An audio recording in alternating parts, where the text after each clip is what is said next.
৮১ জন সাক্ষীর মধ্যে ৯ জনের সাক্ষ্যগ্রহণ শেষ হয়েছে। তাদের জেরা করছে শেখ হাসিনা ও কামালের পক্ষের রাষ্ট্রনিযুক্ত আইনজীবীরা। কিন্তু সাবেক পুলিশ মহাপরিদর্শক চৌধুরী আবদুল্লাহ আল মামুনের আইনজীবী কোনো সাক্ষীকেই জেরা করেননি। পুরোটা সময় কাঠগড়ায় নিশ্চুপ বসে থাকতে দেখা গেছে তাকে। আসামি থেকে সাক্ষী হওয়া মামুন কবে ট্রাইব্যুনালে জবানবন্দি দিচ্ছেন এ নিয়ে এখন যত কৌতূহল। তার আইনজীবী বলছেন, মানসিকভাবে প্রস্তুত হচ্ছেন সাবেক এই পুলিশ প্রধান।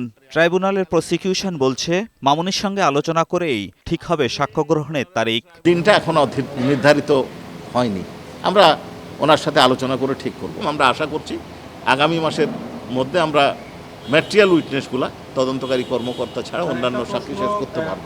এদিন শেখ হাসিনা, আসাদুজ্জামান খান কামাল ও চৌধুরী আবদুল্লাহ আল মামুনের বিরুদ্ধে ৪ জন সাক্ষ্য দিয়েছেন। এর মধ্যে ২ জন উত্তরার হত্যাযজ্ঞের ঘটনায়, একজন আশুলিয়ায় লাশ পোড়ানো এবং আরেকজন খুলনায় মানবতাবিরোধী অপরাধের ঘটনার সাক্ষ্য দিয়েছেন। ৩ জন সাক্ষী দিয়েছেন, তার একজন হচ্ছেন জব্দ তালিকার।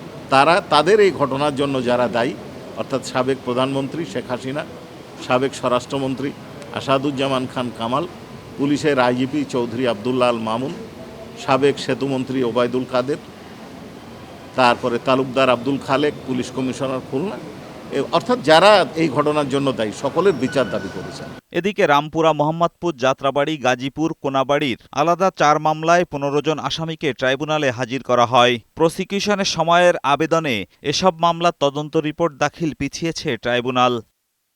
এজাজুল হক মুকুল, বৈশাখী সংবাদ, ঢাকা।